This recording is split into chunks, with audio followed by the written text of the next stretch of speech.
तेषामहं समृद्धता मृत्यु संसार सागरात भवामी नचिरात पारकमय्या वेशित चेतसाम किंबहुना धनुर्धरा जो मातेची आई उदरा तो मातेचा सोय राखे तुला पाह देवी मी तया जैसे असती तैसिया कळी काळ नकोनिया घेतला पट्टा एरवी तरी माझी या भक्ता आणि संसाराची चिंता काय समर्थांची कांता पोरांड मागे प्रस्तुत प्राप्त समय आजच्या या प्रवचनरूपी सेवेकरिता घेतलेला श्लोक गीतेतील अध्याय क्रमांक 12 आणि या 12व्या अध्यायातील श्लोक क्रमांक 7 या 7व्या श्लोकामध्ये आपल्याला मार्गदर्शन करत असताना भगवंत म्हणतात तेषामहं समृद्धता मृत्यू संसार सागरात भवामी नचिरात पारकमय्या वेशित चेतसा। अर्थात या ठिकाणी मार्गदर्शन करत असताना भगवंत म्हणतात ज्यांनी माझ्या ठिकाणी चित्त ठेवलं आहे, चित्त अर्पण केलं आहे, अशा त्या माझ्या भक्तांना मी जन्म मृत्यूच्या रहाडगाड्यातून संसाररूपी भवसागरातून अतिशय अल्प काळामध्ये सोडवितो। बघा किती साधा आणि सोपं आहे। काय म्हणतात भगवंत, ज्या माझ्या भक्तांनी मला चित्त अर्पण केलेलं आहे त्या माझ्या भक्ताला मी जन्म मृत्यूच्या रहाडगाड्यातून आणि संसाररूपी भवसागरातून अल्प काळामध्ये सोडवितो। त्याच्यावर भाष्य करत असताना मौली म्हणतात किंबहुना धनुर्धरा जो मातेची आई उदरा तो मातेचा सोय राखे तुला पाह। आईच्या पोटी जन्म घेणारं बाळ कसंही जरी असलं तरी ते आईला आवडत असतं, बरं काल असो किंवा गोरा असो, चांगलं असो किंवा अपंग असो, उलट अर्थी चांगल्या मुलांवर जेवढं प्रेम नसतंय ना तेवढं अपंग मुलांवर प्रेम असतं आईचं। सगळं जग ज्याला जवळ करतंय ना, शेजारी पाजारी ज्याला चांगलं म्हणतात, ज्याला जवळ करतात, बरं का, त्याच्यावर विशेष प्रेम मातेचं असेल की नसेल माहीत नाहीये, पण जगाने ज्याला बाजूला केलेला आहे, जगाने ज्याला बाजूला सारलेला आहे त्याला आई कधीही बाजूला सारत नाही, उलट अर्थी विशेष प्रेम करण्याचं काम त्याच्यावर करते आई। आणि म्हणून या ठिकाणी ती जाणीव करून देत असताना, ते मार्गदर्शन करत असताना भगवंत म्हणतात देवी मी तया जैसे असती तैसिया कळी काळ नेकोनिया घेतला पट्टा। भगवंताने आम्हाला जन्माला घालण्याच्या आधी सगळ्यांची व्यवस्था केलेली आहे, म्हणून तर आपण म्हणतो चोच निर्माण करण्याच्या आधी भगवंताने दाना निर्माण केलेला आहे। अर्थात आपल्याला जन्माला घालण्याच्या आधी भगवंताने काय केलेलं आहे, प्रत्येकाची व्यवस्था केलेली आहे। आणि म्हणून एरवी तरी माझी या भक्ता आणि संसाराची चिंता काय समर्थांची कांता कोरांड मागे। अभंगावर अर्थात या श्लोकावर अर्थपूजा मागण्याआधी, या श्लोकावर चिंतन करण्याआधी ज्या निमित्तानं या ठिकाणी आपण ही प्रवचन सेवा आयोजित केलेली आहे, या आसनगाव गावातील हे चंदे परिवार आणि चंदे परिवाराचे दादा कैलासवासी अंकुश दत्तात्रय चंदे, दादांचं शुक्रवार दिनांक 13/12/2024 रोजी, अर्थातच 13 डिसेंबर 2024 रोजी अल्पशा आजाराने निधन झालं। आणि त्यांच्या उत्तर कार्यांच्या निमित्तानं आपण या ठिकाणी ही प्रवचन सेवा आयोजित केलेली आहे। त्यांच्या पश्चात त्यांचे मोठे भाऊ असतील आमचे जगन्नाथ दादा, त्याचप्रमाणे त्यांची 3 मुलं असतील, सुदेश दादा, आदेश दादा आणि वैशाली ताई, आणि त्यांची धर्मपत्नी सुनीता ताई। त्याचप्रमाणे हा चंदे परिवार, आप्तेष्ट, मित्र, सर्व नातेवाईक दादांनी या ठिकाणी कार्य करत असताना अतिशय चांगल्या प्रकारे कार्य केलं, आपल्या मुलाबाळांचं संगोपन केलं, समाजामध्ये कार्य करण्याचं काम केलं, नातेवाईकांना मदत करण्याचं काम केलं, सहकार्य करण्याचं काम केलं.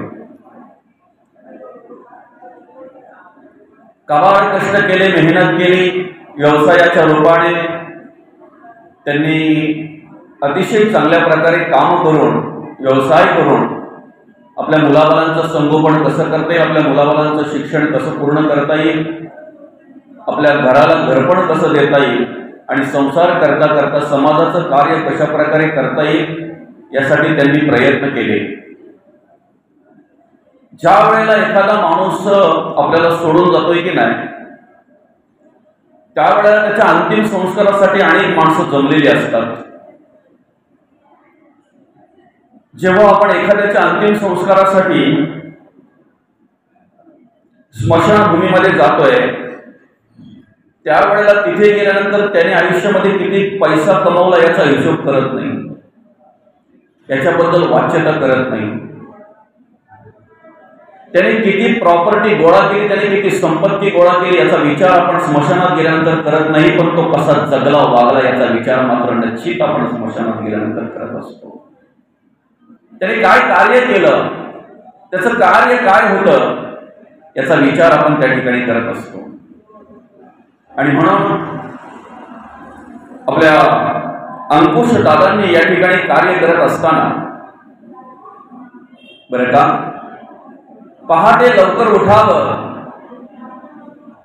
घर काही अंतरावर आहे त्यांचं, मराठी शाळेच्या मागच्या बाजूला घर आहे, पण तिथे पहाटे लवकर उठून या ठिकाणी यावं, मंदिराचे दरवाजे उघडावे, मंदिरात स्वच्छता करावी, साफसफाई करावी, देवाचं दर्शन घ्यावं आणि मग आपल्या कामाला सुरुवात करावी.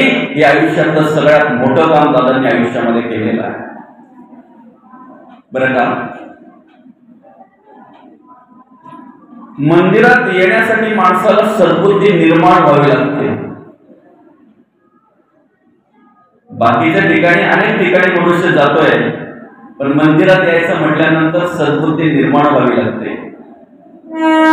आणि नित्य नेमाने रोज पहाटे या ठिकाणी यायचं, दरवाजे उघडायचे, मंदिराची स्वच्छता करायची, देवाचं दर्शन घ्यायचं आणि मग आपल्या पुढच्या कामाला सुरुवात करायची. अशा प्रकारचं कार्य या ठिकाणी आपल्या अंकुश दादांनी केलं. त्यांच्या मुखामध्ये जेव्हा बघाल तेव्हा जय बजरंगबली नाव असायचं. मला तरी वाटतंय अंकुश दादा म्हणून त्यांना कमी ओळखायचे, जय बजरंगबली म्हणून जास्त ओळखायचे असं म्हणतात. आलं का लक्षात? त्यांच्या व्यवहारामध्ये, व्यवसायामध्ये कार्य करत असताना प्रामाणिकपणे काम केलं आणि प्रामाणिकपणे काम केलं म्हणून संपूर्ण आसनगावचे अंकुश शेठ म्हणून त्याला ओळखायचे. अंकुश शेठ म्हणून त्यांची एक ओळख होती. बरं का, खरं तर या ठिकाणी भगवंताने प्रत्येकाला जन्माला घालताना अनेक प्रकारच्या कलागुणांनी संपन्न प्रत्येक माणसाला पाठवलेला आहे. प्रत्येकाकडे काहीतरी वेगवेगळ्या प्रकारची कला आहे, गुण आहेत. जोपर्यंत ते आपण आपल्यापुरते ठेवतोय, आपल्यासाठीच त्यांचा वापर करतोय, तोपर्यंत ते संकुचित असतात. काही वेळेला आपल्याकडे काय कला आहेत, काय गुण आहेत हे आपल्यालाही माहिती नसतंय, कारण आपण कधी बाहेर काढतच नाहीत ना, कधी त्याचा उपयोग, त्याचा वापर कधी कुठे करायचा असा विचारच करत नाहीत, म्हणून ते सुप्त राहून जातात. एखादा निखार असतो बघा, निखारा, त्या निखाऱ्यावर वरती राख आलेली असते, आतमध्ये तो निखारा जिवंत आहे हे दाखवण्यासाठी कोणतरी फुंकर मारणारा पाहिजे. ज्या वेळेला फुंकर मारली जाते ना, त्यावेळेला कळतंय की आतमध्ये तो निखारा जिवंत आहे.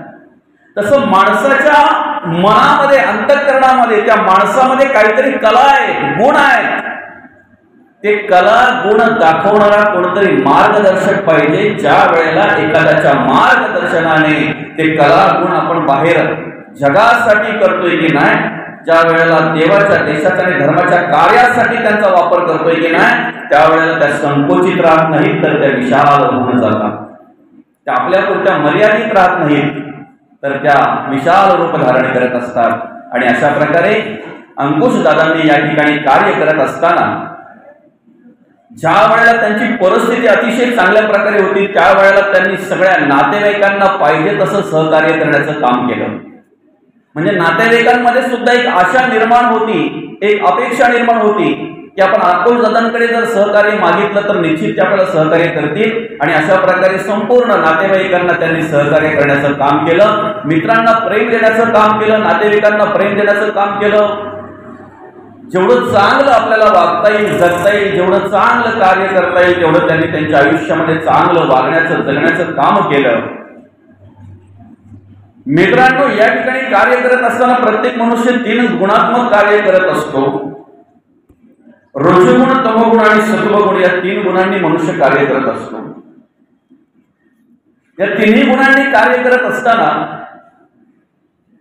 ज्या माणसाचे जसे विचार असतील ना तशा पद्धतीने तो वागत असतो, जगत असतो, तशा पद्धतीने वागत असतो, जगत असतो। आपली गती जी आहे की नाही ती आपल्या कर्मावर अवलंबून आहे, आपल्या गुणांवर अवलंबून आहे। आणि कर्म आपल्या इंद्रियांवर अवलंबून आहे। ती इंद्रिय मात्र मनाच्या अधीन आहेत। त्या मनाला ज्याचा संग असेल ना त्याप्रमाणे मनुष्याकडून कर्म घडली जातात, त्याप्रमाणे मनुष्य कार्य करत असतो। आणि म्हणून जोपर्यंत आम्ही जगातील वस्तू प्राप्त व्हावी म्हणून धावपळ करत असतो ना, आज प्रत्येक माणसाची धावपळ कशासाठी चालू आहे बरं? प्रत्येक मनुष्य अट्टाहास करतोय, प्रत्येक मनुष्य धावपळ करतोय, प्रत्येक मनुष्य प्रयत्न करतोय काहीतरी मिळवण्यासाठी। ते काहीतरी मिळवण्यासाठी जो प्रयत्न करतोय ना त्या काहीतरी मध्ये काय आहे फक्त विचार करा। जगातील वस्तू प्राप्त करून घेण्यासाठी प्रत्येक माणसाची धावपळ आहे, प्रत्येक माणसाचे प्रयत्न आहेत। पण जगातील कोणतीही वस्तू प्राप्त करून घेण्यासाठी तुम्ही जी धावपळ करताय, जो प्रयत्न करताय त्यालाच प्रपंच म्हणतात, त्यालाच प्रपंच म्हणतात। माऊली, प्रपंच दुसरं काय? जगातील वस्तू प्राप्त करून घेण्यासाठी तुम्ही जी धावपळ करताय ना त्याला प्रपंच म्हणतात। आणि जगदीश्वराला प्राप्त करून घेण्यासाठी तुम्ही जे प्रयत्न करताय ना त्याला अध्यात्म म्हणतात, त्याला परमार्थ म्हणतात, त्याला भक्ती म्हणतात। जगदीश्वराला प्राप्त करून घेण्यासाठी जे तुम्ही प्रयत्न करताय त्याला अध्यात्म म्हणतात, त्याला परमार्थ म्हणतात, त्याला भक्ती म्हणतात। आता प्रस्तुत श्लोकातून भगवंत आपल्याला मार्गदर्शन करतात आणि या ठिकाणी मार्गदर्शन करत असताना काय म्हणतात? तेषामहं समृद्धता मृत्यू संसार सागरात भवानी नचिरात पार्थ मय्या वीशित चेतसा। बरं का? प्रत्येक माणसाचा जो अट्टहास चालू आहे ना, मी या संसार रूपी भवसागरामध्ये तरता आलो पाहिजे, मी तरुण गेलो पाहिजे। बरं का? प्रत्येक माणसाचा अट्टहास चालू आहे, जे प्रयत्न चालू आहे ते कशासाठी? या जन्म मृत्यूच्या रहाटगाड्यातून मला सुटायचं आहे, जन्म मृत्यूच्या रहाटगाड्यातून सुटायचं आहे, मला मुक्त व्हायचं आहे, मला मोक्ष हवा आहे। मोक्ष म्हणजे तरी काय? मुक्त म्हणजे तरी काय? प्रत्येकाचा अट्टहास त्याचसाठी चालू आहे, प्रत्येकाचे प्रयत्न त्याचसाठी चालू आहेत। आम्ही जो परमार्थ करतोय, आम्ही जी भक्ती करतोय, आम्ही जे देवाचं नामचिंतन करतोय, आम्ही जो आध्यात्मिक क्षेत्रामध्ये जी काही आमची वाटचाल असते की नाही, जे काही आम्ही प्रयत्न करतोय की नाही, ते तेवढ्यासाठीच आम्हाला या जन्म मृत्यूच्या रहाटगाड्यातून सुटायचं आहे, आम्हाला या संसाररूपी भवसागरामध्ये तरायचं आहे, संसाररूपी भवसागरामध्ये आम्हाला तरुण जायचं आहे, याच्यासाठीच आमचा अट्टहास असतो। बरं का? पण त्यासाठी काय करावं हेच मार्गदर्शन आम्हाला नसल्यामुळे आमची वाटचाल जी आहे ना ती नको त्या दिशेने चालली जाते। या श्लोकामध्ये भगवंत एवढा साधा आणि सोपा उपाय आपल्याला सांगतात। काय म्हणतात भगवंत? ज्या भक्तांनी मला चित्त अर्पण केलेलं आहे ना, काय म्हणतात? तेषामहं समृद्धता मृत्यू संसार सागरात, जन्म मृत्यूच्या रहाटगाड्यातून मी त्यांना सोडवतो। मृत्यू संसार सागरात, संसार रूपी भवसागरामध्ये त्यांना तारतो। कोणाला? भवानी नचिरात पार्थ मय्या वीशित चेतसाम, जे भक्त मला चित्त अर्पण करतात त्यांचा मी उद्धार करतो, त्यांना मी सोडवितोय, त्यांना मी मोकळा करतोय, त्यांना मी मुक्त करतोय। बरोबर? म्हणून परमार्थामध्ये चित्ताला खूप महत्व आहे। प्रपंच करत असताना, संसार करत असताना वित्ताला महत्व आहे. तुमच्या जवळ माणसं येतात तेव्हा, जेव्हा तुमचा खिसा गरम असेल तेव्हा. तुमच्या जवळ मित्र तुम्हाला सोडणार नाही, तुमच्या बरोबरच असणार केव्हा, जोपर्यंत तुमच्याकडे पैसा आहे तोपर्यंत. तुमच्या नातेवाईकांचं प्रेम ओसंडून वाहत असतंय केव्हा, जोपर्यंत तुमच्याकडे द्रव्य आहे तोपर्यंत. असं म्हणतात, रिकामा खिसा माणसं ओळखायला शिकवतोय. बरं का?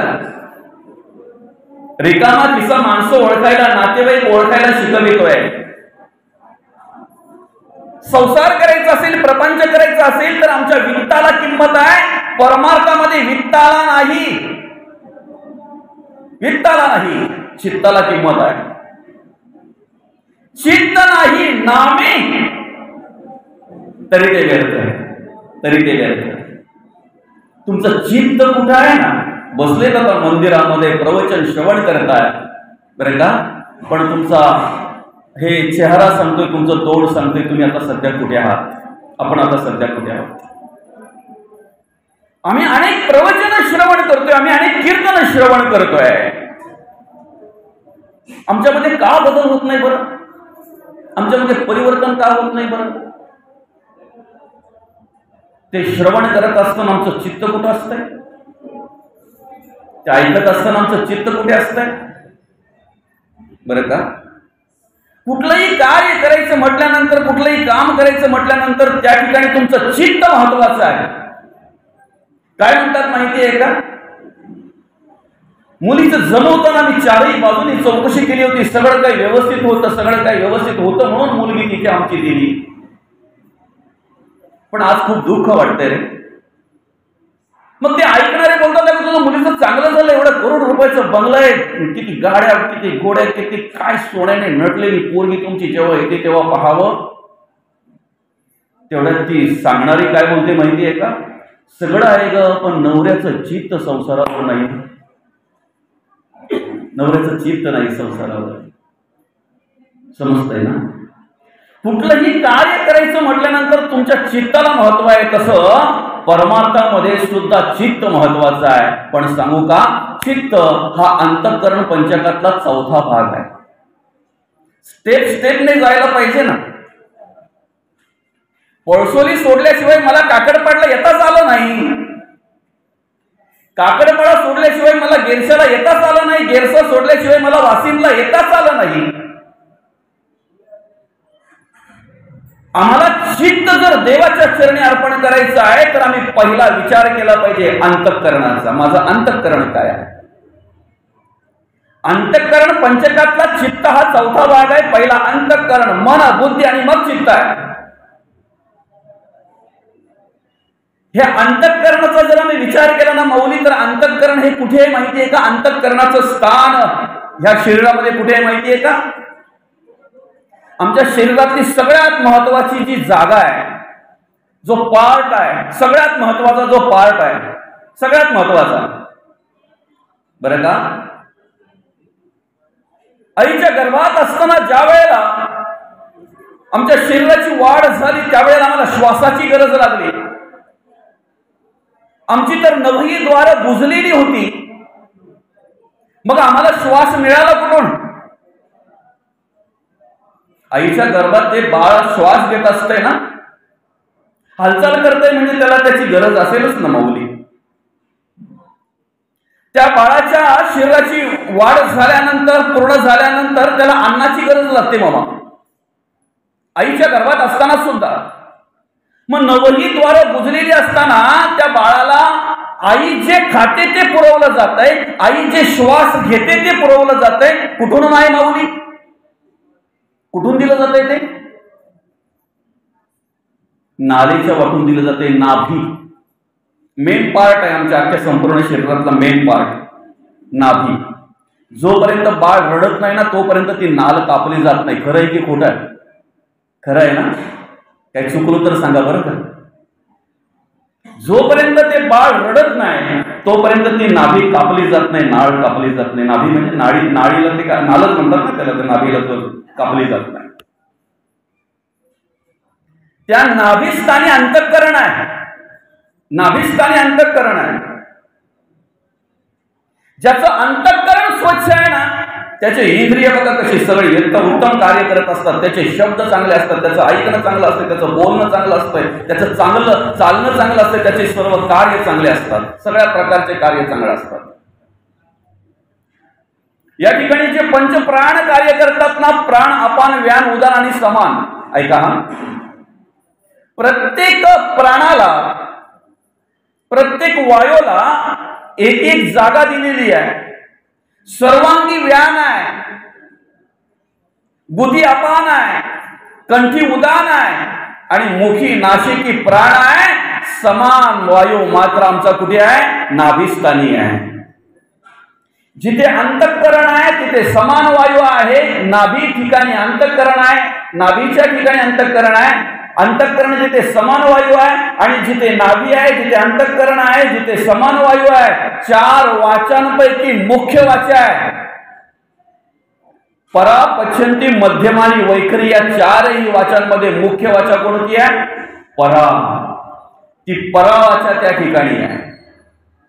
बरं का? परा वाचा त्या ठिकाणी आहे. षडचक्रांपैकी स्वाधिष्ठान चक्र त्या ठिकाणी आहे. बरं का? मूलाधार, स्वाधिष्ठान, मणिपूर, अनाहत, विशुद्धी आणि अज्ञान या षडचक्रांपैकी स्वाधिष्ठान चक्र त्या ठिकाणी आहे. म्हणून आम्ही विशेष महत्व आमच्या अंतःकरणाला दिलं पाहिजे. आम्ही जगत वागत असताना अधिक विचार आम्ही कसला केला पाहिजे? अंतःकरणाचा विचार केला पाहिजे. असं म्हणतात जे पोटात तेच, बरोबर आहे का? जे पोटात तेच ओठात. मग पोटात काय ठरवायचं ते आपलं आपण ठरवायचं आहे, आपलं आपण ठरवायचं आहे. आता साधं उदाहरण आहे, माझ्या माया माऊली ज्या वेळेला सकाळी लवकर उठतात की नाही? उठतात का? पण हा पहिला प्रश्न आहे. त्यावेळेला पहिला विचार करतात त्या सुचिरभूत झाल्यानंतर माझं घर स्वच्छ करायचं आहे. माऊली बरोबर आहे, घर स्वच्छ करायचं आहे. सकाळी उठल्याबरोबर आम्ही घर स्वच्छ करण्याच्या तयारीमध्ये असतोय किंवा करायला लागतोय. का बरं? घरात कचरा ठेवणं म्हणजे, काही वृद्ध माणसं बोलतात घरात कचरा ठेवणं म्हणजे अवदसा ठेवणं. बरोबर आहे का आई? घरात कचरा ठेवणं म्हणजे अवदसा ठेवणं. मग आपण बाहेर काढतोय म्हणजे कोणाला बाहेर काढतोय? अवदसा बाहेर काढतोय. का बाहेर काढतोय? कशाचं आगमन झालं पाहिजे? लक्ष्मीचं आगमन झालं पाहिजे. आमच्या घरात लक्ष्मी यावी म्हणून आम्ही कचरा बाहेर काढतो, आमचं घर आम्ही स्वच्छ करतो. माय माऊली सगळा कचरा गोळा करत असतात, एका डब्यामध्ये भरत असतात आणि कोणाची वाट पाहतात? कचऱ्यावाल्याची. कचऱ्यावाला तो का आपण? कचऱ्यावाला कोण? असू द्या, चला ठीक आहे. तेच तर आम्हाला कळत नाही म्हणून आमच्या जीवनाचं जे सगळं मार्गक्रमण जो बदलला जातो त्याला कारणच ते. असो, कचऱ्यावाल्याची वाट पाहतोय आम्ही. संत म्हणतात आम्ही ज्या वेळेला सकाळी सकाळी आमच्या घरातला कचरा काढून आमचं घर सुचिरभूत करतोय की नाही, त्याच वेळेला प्रत्येक माणसाने जर विचार केला की मी सकाळी उठल्याबरोबर माझ्या अंतःकरणातला आपला संपूर्ण कचरा बाजूला करतोय आणि माझ्या निर्मळ मनाने मी संपूर्ण दिवसभर कार्य करतोय, अशा प्रकारचं वर्तणूक जर असेल तर आपलं जीवन सुंदर झाल्याशिवाय राहणार नाही, आपलं आयुष्य सुंदर झाल्याशिवाय राहणार नाही. अंतःकरण. कपड्यावर डाग पडू नये म्हणून आम्ही किती प्रयत्न करतोय, किती सांभाळतोय आम्ही. बरं का? आता येता येता मगाशी तिथे कोणीतरी पाणी मारत होतं ते, आणि पाणी मारता मारता ती ताई ते खराट्याने झाडत होती. 2 मिनिटं थांबलो का पटकन त्या ताईने जर खराडा भिरकवला किंवा असा जर झटकला तर कार्यक्रम झाला समजा. सफेद कपडे आहेत ना, पांढरे शुभ्र कपडे आहेत ना, सांभाळावे लागतात. बरोबर आहे की ना? पण तेवढ्यात भगवंताने जाणीव करून दिली त्या 2 मिनिटांमध्ये की अरे पांढऱ्या शुभ्र कपड्यावर डाग पडू नये म्हणून काळजी जेवढी घेतोय आम्ही, जेवढी काळजी घेतोय त्यापेक्षा विशेष काळजी जर आमच्या चारित्र्यावर डाग पडू नये म्हणून जर घेतली तर आमचं आयुष्य सुंदर झाल्याशिवाय राहणार नाही, आमचं जीवन सुंदर झाल्याशिवाय राहणार नाही. सांगू का? कपड्यावर पडलेले डाग काढायला डिटर्जंट आहेत, पावडर आहेत, साबण आहेत, वेगवेगळ्या प्रकारचे लिक्विड येतात. आहे की नाही? आता परवा माझ्या एका ड्रेसवर ऑइलचा डाग पडला, माऊली, काळं ऑइल. ती गाडी सर्व्हिसिंग करायला घेतो ना मामा, तिथे ऑइलचा डाग पडला. मी टेन्शन मध्ये आलो, तर कसं करायचं? घरी गेल्याबरोबर बाईला दाखवलं, बाई ते कशाला टेन्शन घेता, आता लिक्विड असं आलंय की ते लिक्विड जर टाकलं ना तर कसाही डाग असू द्या, आनंद वाटला मला, कसाही डाग असू द्या, ते लिक्विड फक्त टाकलं ना तर बरोबर तो डाग बाजूला होतोय, डाग गेला जातोय, तो डाग राहत नाही. बरं का? त्यावेळेला देवाला प्रार्थना केली, देवा अरे असंच एखादं जर कुठलं लिक्विड असतं ना, समजतंय का? आमच्या कपड्यावर डाग पडले तर एखादी डिटर्जंट, एखादी साबण, एखादा लिक्विड काढेल रे, पण चरित्रावर डाग पडलेलं काढायचं म्हटल्यानंतर कुठला लिक्विड आहे, कुठली साबण आहे, कुठलं काय काय वापरलं तर चरित्रावर डाग पडलेलं निघून जाईल? काय वापरलं तर, त्या ठिकाणी कशाचा वापर केला तर चरित्रावर डाग पडलेला निघून जाईल? म्हणून जेवढे आम्ही कपडे सांभाळतोय ना, त्यापेक्षा विशेष आमचं चरित्र आम्ही सांभाळलं पाहिजे. बरं का? विशेष चरित्र सांभाळलं पाहिजे.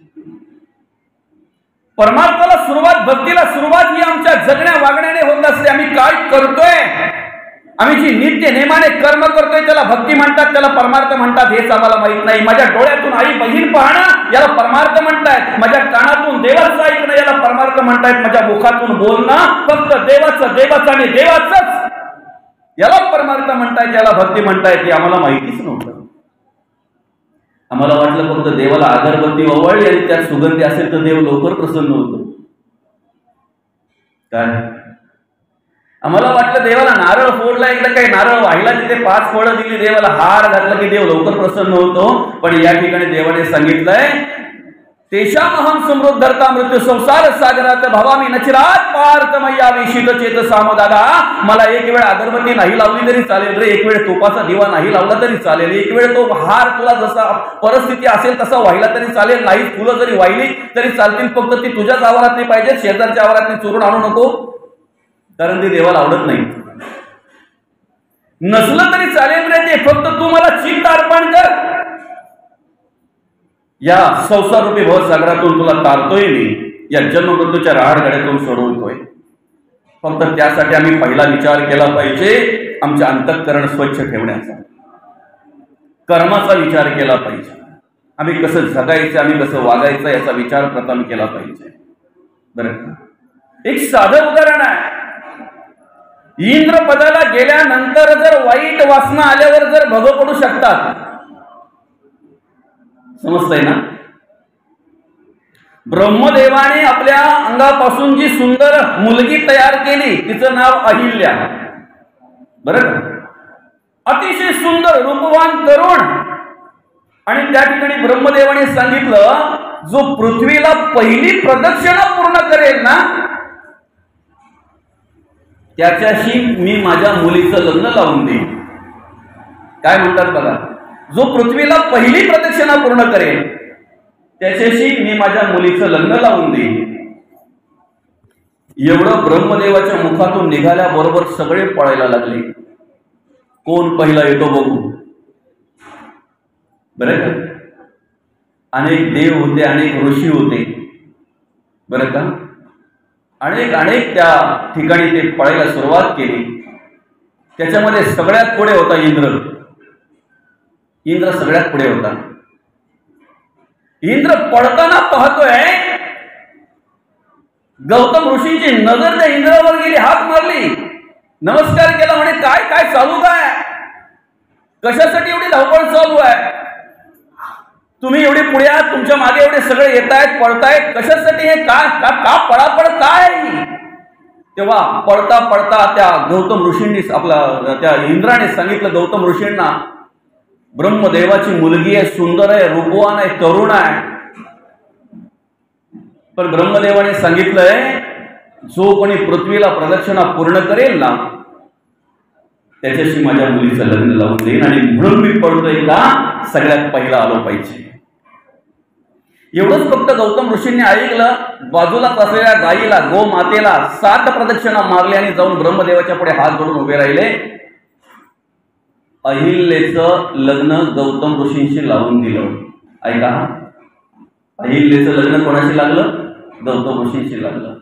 काही काळानंतर ज्या वेळेला प्रदक्षिणा पूर्ण झाल्यानंतर इंद्र आला, धापा टाकत दम लागत, तेव्हा रस्त्याला त्याला माहिती झालं ज्याच्यासाठी जिच्यासाठी तो एवढा प्रयत्न केला ना तिचं लग्न झालं. कोणाशी? गौतम ऋषींशी. अरे तो म्हणे मला रस्त्यात भेटला होता, तो कुठे पळायला होता आमच्या मागे, तो आलाच नाही, मी सगळ्यात पुढे होतो, माझ्या पुढे कोणीही निघाला नाही आणि ते लग्न लागलंच कसं? तेव्हा त्याला सांगितलं, दादा गोमातेला एक प्रदक्षिणा पूर्ण केल्यानंतर पृथ्वीच्या प्रदक्षिणाचं भाग्य प्राप्त होत आहे. ऐका, गोमातेला एक प्रदक्षिणा पूर्ण केल्यानंतर पृथ्वीला प्रदक्षिणा केल्याचं भाग्य प्राप्त होत आहे. एक नाही, त्याने 7 प्रदक्षिणा पूर्ण केल्या म्हणून अहिल्याचं लग्न गौतम ऋषींशी लावून दिलं. ऐका, एका विद्यार्थ्याला विचारलं एका शिक्षकांनी, शहरामध्ये आणि गावखेड्यामध्ये फरक काय आहे? एका शिक्षकांनी विचारलं विद्यार्थ्याला, शहरामध्ये आणि गावखेड्यामध्ये फरक काय, खेड्यामध्ये फरक काय? त्या विद्यार्थ्याने दिलेलं उत्तर ऐका. तो विद्यार्थी म्हणतोय, सरजी, गुरुजी, शहरामध्ये कुत्री पाळली जातात आणि गायी रस्त्यावर फिरत असतात, त्याच गावामध्ये गायी पाळल्या जातात आणि कुत्री रस्त्यावर फिरत असतात, म्हणून गावखेड्यातली माणसं विचाराने श्रीमंत असतात. ऐका जरा, बरंच आहे पुढे, बरंच काय ऐकायचं आपल्याला. ज्या गोमातेला राजमाता म्हणून दर्जा दिलेली आहे, अरे ज्या देशामध्ये आम्ही कार्य करतोय, ज्या हिंदुस्थानमध्ये आम्ही कार्य करतोय ना, या हिंदुस्थानची संस्कृती जरा बघा ना किती श्रेष्ठ आहे. आम्ही गाईला माता म्हणतोय, गो माता. आम्ही भूमीला, जमिनीला माता म्हणतोय, भूमाता, नमस्कार करतोय आम्ही. एवढंच नाही, आमच्या देशाला सुद्धा आम्ही म्हणतोय भारत माता. ज्या ठिकाणी आई बहिणीचा सन्मान केला जातो, आई बहिणीचा आदर केला जातो, अशी सर्वश्रेष्ठ संस्कृती असलेल्या हिंदुस्थानमध्ये आम्ही कार्य करतोय, अशा भारत देशामध्ये आम्ही कार्य करतोय. शास्त्र म्हणतंय, यत्र नार्यास्ते पूजन्ते रमन्ते तत्र देवतः. ज्या ठिकाणी महिलांचा आदर सत्कार, आदर आणि सन्मान केला जातो, त्या ठिकाणी सगळ्या प्रकारच्या देवता रममाण होत असतात. यत्र नार्यास्ते पूजन्ते रमन्ते तत्र देवतः. काय म्हणतंय शास्त्र? ज्या घरामध्ये मुलींचा आणि महिलांचा खळखळून असा हसण्याचा आवाज येतोय ना, त्या घरात लक्ष्मी येण्यासाठी तुम्हाला सुगंध अगरबत्ती लावायची गरज नाहीये किंवा कुठल्याही प्रकारची व्रत करायची गरज नाहीये. सगळ्या प्रकारच्या देवता त्या घरामध्ये रममाण होत असतात. आता इकडे झालं काय माहितीये का? त्या एवढी मेहनत घेतल्यानंतर त्याला मिळाली नाही म्हटल्यानंतर राग येणं साहजिकच आहे ना. कोणाला? इंद्राला. ऐके ना. आणि मग इंद्राने ते ठरवलं आपण कुठेतरी बदला घ्यायचा आणि बदला घेण्याचा प्रयत्न केला. गौतम ऋषींच्या वेशात गेला. अहिल्याकडे गेल्यानंतर तिलाही बिचारीला ओळखता आलं नाही. तेवढ्यात गौतम ऋषी आले. बघिता पाहतात तर काय हा वेगळ्या रूपामध्ये पडत होता. ऋषींनी सांगितलं, ए दादा, ओळखलं रे दादा, कशाला पळतोय? मग तो त्याच्या रूपामध्ये उभा राहिला, हात जोडला, म्हणाला माफ करा. मग तेव्हा त्याला सांगितलं तुला भग पडतील आणि अहिल्याला सांगितलं नवरा ओळखता आला नाही म्हणून तुला शिलावून पडावं लागेल. बघा आपला विषय काय. आपला विषय आहे परमार्थाला सुरुवात ही कर्मापासून होत असते, आमच्या विचारापासून होत असते, आमच्या जगण्या वागण्यापासून होत असते. परमार्थाला सुरुवात, भक्तीला सुरुवात. आम्ही जी कर्म करतोय त्यालाच भक्ती म्हणतात. आम्ही जी कर्म करतोय त्यालाच भक्ती म्हणतात. इंद्र पदाला जाऊनही जर तिथे वाईट वासना निर्माण झाली तर त्याला जर भग पडत असतील तर आम्ही कुठले उंदर आलोय? आमचा अधिकार काय? आमची तपश्चर्या काय? आमची साधना काय? काय साधना आहे आमची? काय साधना आहे आमची? तपश्चर्या काय आहे? बघा ना, ब्रह्मदेवाची मुलगी असताना सुद्धा जरा शिळाहून पडावं लागतंय का? त्या ठिकाणी ओळखता नाही आलं आम्ही कोण आहोत. कोण आहोत आम्ही? आम्हाला चांगली गती मिळावी म्हणून आम्ही प्रयत्न करतोय, अपेक्षा करतोय. आम्ही मुक्त व्हावं म्हणून आम्ही अपेक्षा करतोय, आम्ही मोक्ष प्राप्त व्हावी म्हणून आम्ही अपेक्षा करतोय. पण ते नेमकं कशाने प्राप्त होतं हेच आम्हाला माहित नाहीये. कर्म घडावीत बरं का. गती, मोक्ष, मुक्ती हे सगळं कर्मावर अवलंबून आहे. तुम्ही कर्म काय करताय त्याच्यावर अवलंबून आहे. कर्म इंद्रियाधीन आहेत.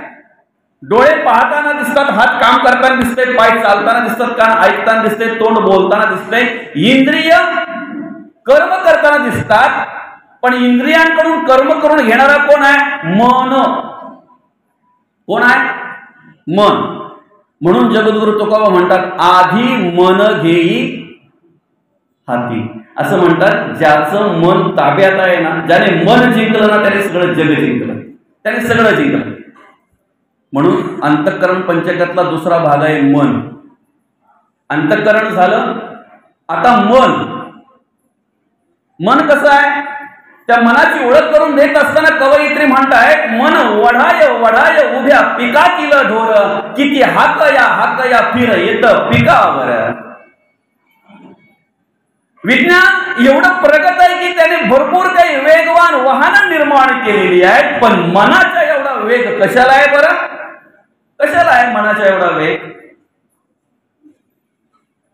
कर्म करणारी इंद्रिय एक वेळ तृप्त होतील, मन तृप्त होत नाही. मन तृप्त होत नाही. फुटाफुटावरून भांडणं करणाऱ्या माणसाला त्याला सांगितलं अरे काय फुटाफुटावरून भांडणं करतोय तू. जा उद्या सकाळी सूर्योदयापासून सूर्यास्तापर्यंत जेवढ्या लांब पळशील ना तेवढी जागा तुझी, तेवढी जागा तुझी. सांगितलं कोणी. राजाने. आणि राजाला द्यायचा अधिकार आहे बरं का. जेवढं पळशील तेवढी जागा तुझी. सूर्योदय व्हायची वाट पाहत होता, झोप कुठे लागली त्याला. कारण सूर्योदयापासून सूर्यास्तापर्यंत जेवढा पळेल, जेवढ्या लांब पर्यंत पळेल तेवढी किलोमीटर जागा जर माझी होणार आहे, तर चुकून लेट उठलो तर, लवकर जागच आली नाही तर, झोपलाच नाही तो, सूर्योदय झाल्यापासून जो पळायला सुरुवात केली त्याने. बाई विचार करते रोज 2-2.5 भाकरी खाल्ल्याशिवाय घराच्या बाहेर पडत नाही. आज चहा पण न घेताच बाहेर पळाले. बाहेर पडले कारण काय. पळपळ पळतोय तो. 8 वाजता त्याला भूक लागली, तहान लागली 9 वाजता, 10 वाजता तंगड्या गुतायला लागल्या, पण तरी तो विचार करायला कुठेतरी खात बसेल तर तेवढी जागा आपली निघून जाईल. जेवढा पळेल, जेवढा पुढे जाईल तेवढी जागा जर मला मिळणार आहे. 12, 12:30, 1 वाजला आणि काय झालं माहितीये का. तिथेच त्याला धाप लागली, पडला, चक्कर आला, शेवटचा श्वास तिथे घेतला, जागा जागेवर राहिली. त्याला मनाने गप्प बसू दिलं नाही. इंद्रिय थकली होती ना माऊली, इंद्रिय थकली होती ना. तेवढं पण जाऊ द्या. चला एखाद्या वेळा पंगतीत जर आपण गेलो आणि आपल्या आवडीचे लाडू जर असले तर माणूस काय करतोय माहितीये का. पटकन असेल ना पात्रामध्ये तर खाऊन टाकतोय, दुसरा यायची वाट पाहतोय, आणि कदाचित जर त्याच्या नशिबामध्ये दुसरा आला तर 2 मागून घेतोय, एक तिथे खातोय आणि एक रुमालात गुंडलून घरी आणतोय. का. पोट भरलेलं आहे पण नंतरची व्यवस्था करतोय. चालून चालून आमचे पाय थकतील, काम करून करून आमचे हात थकतील, पाहून पाहून डोळे थकतील, ऐकून ऐकून कान थकतील, कधीतरी बोलून बोलून तोंडही थकेल. पण ह्या इंद्रियांकडून जे कार्य करून घेणारं मन आहे ना, ते मन माणसाचं कधी थकत नाही. ते थकतंय फक्त प्रवचनामध्ये आणि कीर्तनामध्ये थकतंय ना. चित्रपट पाहताना आम्हाला कधी झोप येत नाही, कधी आळस येत नाही, कधी कंटाळा येत नाही. झोपण्याच्या वेळी आम्ही जागा असतो चित्रपट पाहायला. लोकांचे चित्रपट पाहता पाहता 2 वाजता रात्रीचे पत्ता लागत नाही. नुसते स्टेटस पाहता पाहता. एकदा स्टेटस पाहायला माणसाने सुरुवात केली ना, 1, 1.5, 2 कसे वाजतात पत्ता लागत नाही. डोळे कामातून जातात माणसाचे. आणि कसल्या गोष्टीचा विचार करतो रे मनुष्य. माझा वाढदिवस आहे, त्यांनी ठेवला नाही, यांनी ठेवला नाही, त्यांनी मला शुभेच्छा दिली. कुठल्या फालतू गोष्टीमध्ये अडकलोय आपण. शेजारी कुठेतरी फिरायला गेली होती, तिचे स्टेटस रोज ही बाई पाहायची. स्टेटस पाहून झाल्यानंतर ही हिच्या नवऱ्याच्या मागे लागली. काही करा, आपण फिरायला चला. तो बोलतो अगं कामावर सुट्टी मिळत नाही, आता पोरांची फीस भरली आपण, जवळ काही नाही, तुम्ही काहीही करा, तुम्ही ना माझं कधी ऐकतच नाही. तर त्याला काय माहिती याला काय साध्य करायचंय ते, 2 दिवस तरी फिरायला चलाच. आणि झालं बाबा, हा मग करता करता त्याने 2-4 दिवसाची सुट्टी टाकली, इकडून तिकडून काढवर केली, थोडी पैशाची गोळाबंदी केली आणि निघाला फिरायला. घरातून निघाल्यापासून ही बाई फोटो काढायची, स्टेटस ठेवायची, फोटो काढायची, स्टेटस ठेवायची. पण सांगू का, एकदा स्टेटस ठेवला ना की तो स्टेटस कोणी कोणी बघितलाय ते पाहायचे. पहिला दिवस गेला, नाराज होती. तो बोलतो अगं फिरायला आलो आपण, इच्छा कोणाची होती? तुझीच ना, तुझ्या इच्छेप्रमाणे फिरायला आलोय, आनंद घे ना, मजा घे ना, तू नाराज का आहेस? दुसऱ्या दिवशी पण नाराजच. शेवटी परतीच्या दिवशी, तिसऱ्या दिवशी त्याने विचारलं अगं तुला आनंद घ्यायला जमला नाही ग, काय झालं नेमकं, काही दुखत होतं का तुझं, काही त्रास होता का तुला, काही कमी पडलं का नाराज झालीस तू? तेव्हा ती बोलली जिच्यासाठी फिरायला आलो ना तिने 3 दिवस झालं स्टेटसच बघितलं नाही, आता तिचं नेट संपला होता, ते तुला काय माहिती येत आहे नेमका त्याच टायमाला. कसला रे आनंद घेतोय आपण, कशात गुंततोय रे आम्ही, कसला विचार करतोय, कसला विचार करतोय आम्ही? जे खोटं आहे, चित्रपट पाहतोय आम्ही, आम्हाला माहिती आहे खोटं आहे सगळं, त्याच्यावर एवढा विश्वास ठेवतो आम्ही, एवढा एकरूप होतोय, एवढा रममान होतोय ना की जसा पुढे घडेल चित्र तसे हावभाव आम्ही करत असतो, तसे हावभाव आम्ही करत असतो. हसायची वेळ आली हसतो, रडायची वेळ आली रडतोय, चुकचुक करायची वेळ आली चुकचुक करून मोकळा होतोय. ग काय ग त्या सासूचा हाल ग, किती का हाल. पण दुसऱ्या सिरियल मध्ये ती सुनेचा हाल करते, त्याला त्याचं काय? एखाद्या मालिकेमध्ये जी सासूचे हाल करते ना मामा, दुसऱ्या सिरियल मध्ये तिकडे सुनेच्या हालती करते, याला काय माहिती आहे? पण आम्ही एवढे रममान होतोय ना की 2-2.5 तासाचा चित्रपट पाहता पाहता तो वेळ कसा निघून जातोय पत्ता लागत नाही. उलट आरती संपल्यानंतर बोलते छोटा चित्रपट होता का हा, पिक्चर छोटा होता का? एकदा रिमोट आमच्या हातात संध्याकाळच्या वेळेला मिळाला ना की सिरियलवर सिरियल, 2-2, 4-4 सिरियल आम्ही बसल्या जागेवर पाहतोय. मुलं म्हणतायत अगं आई परीक्षा चालू आहे माझी, अभ्यास करू देत ना जरा 2 दिवस नाही तुम्ही सिरियल बघितल्या, मालिका बघितल्या तर काय होणार आहे? त्याला उत्तर काय असतं माहिती? मी याला वर्षभर अभ्यास करतो ना, तू 2 दिवस कुणी नाही केला तर काय बिघडणार आहे? अरे परीक्षेच्या वेळी सांगू का, मुलांचा 1-1 मिनिट सुद्धा महत्वाचा असतोय. परीक्षेच्या वेळेला मुलांचा 1-1 मिनिट सुद्धा महत्वाचा असतोय. झोपत नाही रात्रभर, ते झोपत नाही का तर वर्षभर केलेल्या अभ्यासाचं रिव्हिजन त्यांना करायचं असतंय, परत परत आठवायचं असतंय त्यांना. ते मुलगा बोलते आई जरा राहू दे ना, त्याला सांगते शेजाऱ्यांच्या घरी अभ्यास करायला जा, पण आम्ही रिमोट सोडणार नाही बरं का. ह्या घरामध्ये छत्रपती शिवाजी महाराज जन्माला यावेत असा आपण विचार करावा. ज्यांना संध्याकाळच्या वेळेला रिमोट सुटत नाही टीव्हीचा, त्यांच्या घरामध्ये चांगले विचार जन्माला येतील, जगद्गुरु तुकोबांचे विचार निर्माण होतील, मौलिक ज्ञानोबांचे विचार जन्माला येतील. त्याची अपेक्षा करावी का आपण? करावी. मनाला काय आवडत आहे, मन कुठे गुंतलं जात आहे, आणि म्हणून अंतःकरण ज्याचं स्वच्छ आहे त्याचं मन स्वच्छ आहे, ज्याचं मन स्वच्छ आहे त्याची बुद्धी चांगल्या प्रकारे कार्य करत असते, उत्तम प्रकारे कार्य करत असते. अंतःकरण, मन आणि बुद्धी, भगवंताने बुद्धी आपल्याला दिलेली आहे, त्या बुद्धीचा वापर चांगल्या प्रकारे आपण केला पाहिजे. अरे संत्रे आणले आम्हाला मस्त की त्या झाडावरून काढाव्यात, साल बाजूला करावी, आतल्या काचऱ्या घर खावं मस्त की आनंद घ्यावा त्याचा. माणसाने काय केलं? साली सकट कुजवल्या, एवढ्या कुजवल्या का आतमध्ये किडे पडेपर्यंत कुजवल्या. बुद्धी कोणाची लावली? कोणाची बुद्धी लावली? तांदूळ आणले चांगले शिजवून खा ना, कुजवले आणि त्याची केली किती सडेपर्यंत, वास फुटेपर्यंत. काय बुद्धी कार्य करते रे आपली, काय बुद्धी कार्य करते? मला सांगा ना, ज्या वेळेला आंब्याला आंबे येतात त्यावेळेला ते आंब्याचं झाड पानांनी बहरलेलं असतंय ना, त्या पानांच्यातून आम्हाला आंबे शोधावे लागतात. खरं की खोटं आहे माऊली? चिकूला ज्या वेळेला चिकू येतात त्यावेळेला तो चिकू सुद्धा हिरव्यागार पानांनी बहरलेला असतो. पेरूला ज्या वेळेला पेरू येतात, फळं येतात, त्यावेळेला तो पेरू सुद्धा हिरव्यागार पानांनी बहरलेला असतो.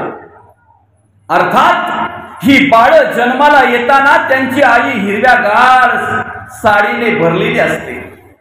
ही बाळ जन्माला येताना त्यांच्या आईच्या अंगावर हिरवीगार शालू, हिरवीगार साडी शोभून दिसत असते. पण सांगा ना, मुवाच्या झाडाला ज्या वेळेला मुवा येतात, बघितलं, एक तरी पान असतंय त्याच्यावर, असतंय. अरे जे बाळ जन्माला येतानाच त्याच्या आईच्या अंगावरती जर हिरवी साडी काढून घेत असेल, तर त्याची करून जर आम्ही पिलो तर आमच्या अंगावर कपडे राहतील का? राहतील कपडे? बरं, ही बुद्धी कोणाची आहे? प्राण्या पक्ष्यांची. पूर्ण दिवसभर ते बैल नांगर ओढतात, थकतात, पण बोलत नाही मालकाला. तंबाखू चोळताना जरा जास्त घेणं आम्हाला कोणती, त्यांना माहिती आहे हे खाऊन जमणार नाही. माणसाची बुद्धी बघा ना काय कार्य करते. आणि ज्या पुड्यांवर सडलेलं थोबाड दाखवलंय, माणूस तिथेच फोडून तिथेच ओढतोय. बरं का, सिगारेटवर लिहिलेलं आहे, cigarette smoking is injurious to health. Cigarette ओढणं आरोग्याला अपायकारक आहे. जिथे लिहिलंय तिथेच ठोकतंय ते ठोकणते. ते काय राख असते ना, ऍश, तिथे ठोकतंय. आम्हाला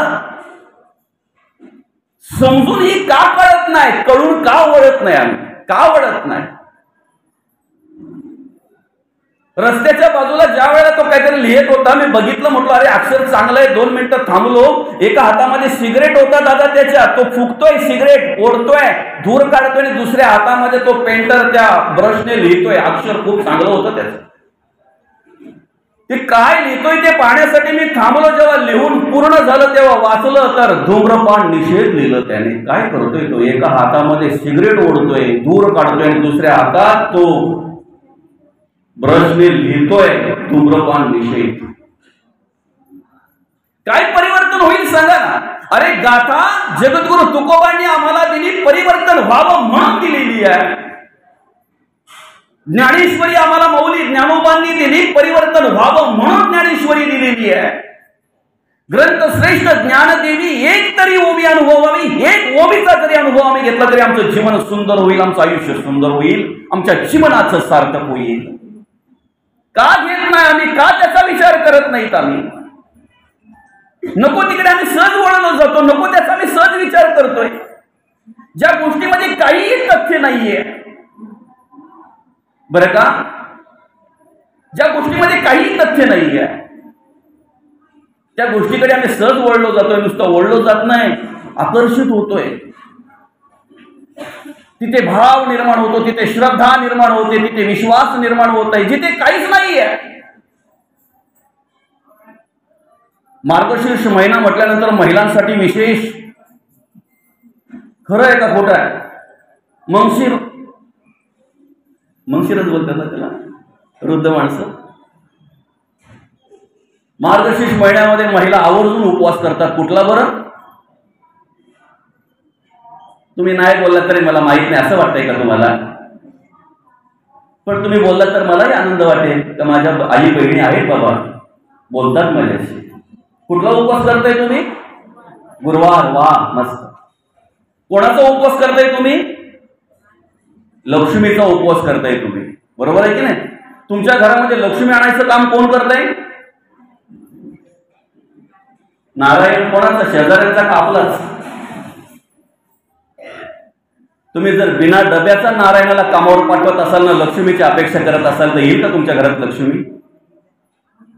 अरे तुम्ही लग्न झाल्यानंतर त्या दरवाजातून जेव्हा प्रवेश केलात की नाही, तो वरंडा ओलांडून ज्या वेळेला आलात की नाही, त्यावेळेला ते मापट ओलांडून तुम्हाला आणली ना तुमच्या सासूने, कशाच्या रूपाने आणली? कोण बोलला मागे? अवदशीच्या नाही ना? कोणाच्या रूपाने आणली? लक्ष्मीच्या रूपाने तुम्ही त्या घरामध्ये मापट ओलांडून आलेले आहात. अजून कुठल्या लक्ष्मीची अपेक्षा करताय तुम्ही? लक्ष्मी म्हणून वागा, जगा. तुम्हाला तुमच्या घरात जर कार्य करायचं आहे ना, खरं जर घराला घरपण द्यायचं असेल ना, तर ते इतरांच्या कोणाच्या हातात नाही, ते आपल्या हातात आहे. अरे आमचा जन्म कुठे व्हावा, कोणत्या घरात व्हावा, हे आमच्या हातात नव्हतं ना, पण ज्या घरात जन्म झालेला आहे त्या घराचं स्मशान करायचं की मंदिर करायचं हे मात्र आमच्या हातात आहे ना. स्मशान करायचं की मंदिर करायचं हे आमच्या हातात आहे ना. सकाळपासून संध्याकाळपर्यंत धुसफूस त्या सासूची सुनेची काही ना काही चिरीमिरी वरून जर तुमचं असेल तर काय लक्ष्मी राहिली तुमच्या घरात? राहील. थोडं कुठे काही झालं की बापाचं भावाचं मुलाचं बापाचं काही ना काही कशा ना कशा गोष्टीवरून जर धुसफूस चालू असेल तर काय लक्ष्मी येईल तुमच्या घरामध्ये? पूर्वी एक ना बाबा आपली बालांची घर असायची, लाकडीचे बाल मामा, बरोबर आहे की नाही? आणि त्या लाकडीच्या बाळावर गुरुजी हे असायचे काय, म्हणी लिहिलेले असायच्या, खूप काही सांगून जायच्या ना त्या. मी वाचायचो ना, दया क्षमा शांती ते देवाची वस्ती, नव्हे ते देवची वस्ती. कुठे आहे दया, कुठे आहे शांती, ना कुठे आहे क्षमा? सांगा. अरे पूर्वीचे जोते बघितलेत ना तुम्ही, पाया त्यांच्यावर त्या तोडी असायच्या ना, त्याच्यावर लिहिलेलं असायचं परोपकार हाच खरा धर्म आहे. खरा तो एकची धर्म, जगाला प्रेम अर्पावे. ह्या म्हणी आहेत. नाही निर्मल जीवन त्याची काय करील साबण, ह्या वाचलेल्या म्हणी आहेत. अति तेथे माती, प्रेमाने जग जिंकावे.